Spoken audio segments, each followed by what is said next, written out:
Hello to all.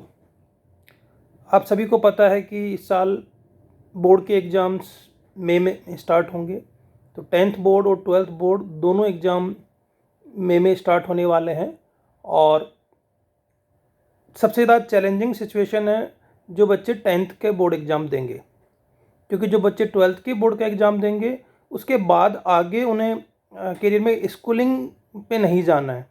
उनका जो नया सेशन स्टार्ट होगा वो अपने करियर का, या वो बीटेक कर रहे होंगे या वो मेडिकल में गए होंगे। तो जो कंपटीशन की तैयारी कर रहे हैं 12th के बच्चे, उनके सामने शायद इतना बड़ा इशू नहीं है। उनको केवल ये डिसाइड करना है कि बोर्ड और अपनी कम्पिटिटिव एग्ज़ाम के बीच की प्रिपरेशन वो कैसे करें। तो ज़्यादा चैलेंज 10th वाले बच्चों के लिए है, इसलिए पहले मैं इस पॉइंट को फिर से मैं एक बार एम्फेसिस देना चाहता हूँ। देखिए बच्चों, आप ये सोचिए कि अगर आपका नॉर्मल शेड्यूल चल रहा होता तो बोर्ड के एग्ज़ाम मार्च में हो रहे होते, और आप केवल इतना सोचिए कि अगर ये एग्ज़ाम मार्च में हो रहे होते तो आप अपनी प्रिपरेशन कैसे कर रहे होते। तो मार्च में अगर ये एग्ज़ाम हो रहे होते तो you required 1.5 month for the complete revision of class 10th, क्योंकि आपका सिलेबस एक बार हो चुका है। मैं बेसिकली उन बच्चों की बात कर रहा हूँ जो 11th में कम्पिटिटिव एग्ज़ाम की तैयारी करना चाह रहे हैं, बेसिकली इंजीनियरिंग की या मेडिकल की तैयारी करना चाह रहे हैं। उनको इस चीज़ का कैलकुलेशन करने की बहुत ज़्यादा ज़रूरत है। देखिए, अगर आपका नॉर्मल शेड्यूल चल रहा होता तो आप अप्रैल से अपना क्लास 11th की स्टडी स्टार्ट करते।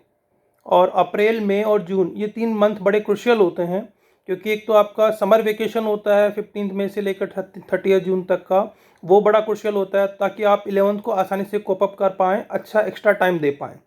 पर इस साल वो सिचुएशन नहीं रहने वाली है, क्योंकि 10th जून तक तो आपके बोर्ड के एग्जाम ही होंगे, and then you required at least 1 week for relaxation. तो आपका जून को भी कोई खास टाइम मिलने वाला नहीं है। यू हैव टू थिंक कि ये 3 महीने आपके जाएंगे, अप्रैल, मई और जून, जो 11th की प्रिपरेशन के होंगे। फ्यूचर में आपके पास क्या कोई प्लानिंग है उसको कवर करने की, और नहीं है तो वो प्लानिंग आपको आज अभी से ही सोचनी होगी, क्योंकि ये 3 महीने आपकी लाइफ में वापस नहीं आने वाले। और ये मान लीजिए कि जब आप जेई 2023 देंगे तो उस वक्त ये कोई कंसिडरेशन नहीं होगा कि 2 साल पहले आपका बोर्ड का एग्ज़ाम क्या था, तो वहाँ पर कोई रिलैक्सेशन आपको मिलने के चांसेस नहीं है। तो यू हैव टू थिंक कि ये 3 महीने कवर कैसे करें।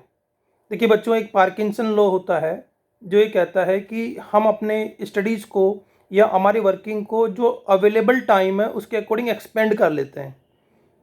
ऑल्दो चूँकि आप फर्स्ट टाइम बोर्ड दे रहे हो तो आपको एक डर हमेशा ही होता है कि बोर्ड में कुछ गड़बड़ हो गया तो क्या नुकसान हो सकता है।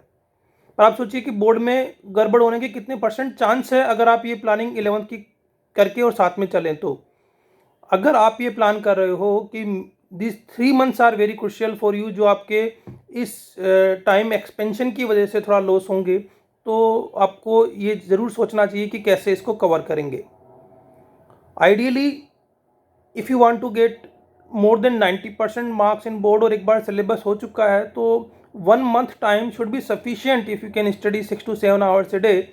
सेल्फ स्टडी इतना कर सकते हैं तो 6 से 7 घंटा एक डे में आप देकर 1 month time more than sufficient आपके लिए होना चाहिए। तो अगर आप प्लान करें कि आप, क्योंकि आपका 2 मई 5 मई से एग्ज़ाम स्टार्ट होंगे, तो अगर आप प्लान करें कि by the 2nd week of April आप 100% बोर्ड पे लग जाएंगे, तो April and May should be more than sufficient for you to get more than 90% marks in board. Particularly उन स्टूडेंट्स के लिए जिन्होंने एक बार कोर्स किया हुआ है ढंग से और इंस्टीट्यूट में वो कोर्स किया हुआ है, JSTSC NTSC की तैयारी की हुई है, तो आपके लिए कोई बहुत ज़्यादा हर्डल होना नहीं चाहिए। अगर आप सारा टाइम स्पेंड कर देंगे only for the preparation of board, तो there are very less chance कि आप इसको कवर कर पाएंगे। और फिर ये जो आप कह सकते हो कि जो मिसमैनेजमेंट है आपका नेक्स्ट 2 ईयर भी साथ साथ चलेगा, और ये प्रेशर रहेगा कि हम 11th और 12th का सिलेबस टाइमली कैसे कवर करें। तो अगर आप अभी प्लान करो कि अभी आपका जैन चल रहा है तो फेब और मार्च में मैक्सिमम टाइम आप स्पेंड कर सकते हैं for your class 11th preparation. जो भी हर्डल्स आएंगी उसके लिए आप तैयार होंगे अभी से। माइंड अपना प्रिपेयर कीजिए, डरिए मत, क्योंकि हो सकता है कि अभी आपको इंस्टेड ऑफ 6-7 आवर्स 10 आवर्स की स्टडी करनी पड़े, तो करिए, क्योंकि फ्यूचर में ये टाइम आपके लिए बड़ा इंपॉर्टेंट है। तो अगर आपने मार्च तक का टाइम और फर्स्ट वीक ऑफ अप्रैल तक का टाइम आपने 11th को दिया और 20% टाइम आप 10th के रिवीजन को देते रहिए, तो this will pay U a lot in the future.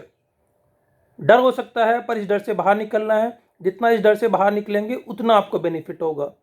Similarly for 12th student also it is very much needed कि आप जो इनिशियली ये 2 मंथ्स हैं जैन फेब मार्च के, या जेई मेन की प्रिपरेशन को पूरा दे दीजिए और ये इंश्योर करिए कि जेई मेन में you get a very good percentile here. अगर आप जेई मेन के पेपर में अच्छे मार्क्स यहाँ तक ले लेंगे फेब और मार्च के एग्जाम में, तो आपको जेई एडवांस के लिए काफ़ी अच्छा टाइम मिलेगा और एक रिलैक्स माइंड से आप जेई एडवांस की तैयारी कर पाएंगे। Again this will give a lot of benefit. तो आप इस तरह तैयारी करिए, आपको डेफिनेटली फ़ायदा होगा। Best of luck.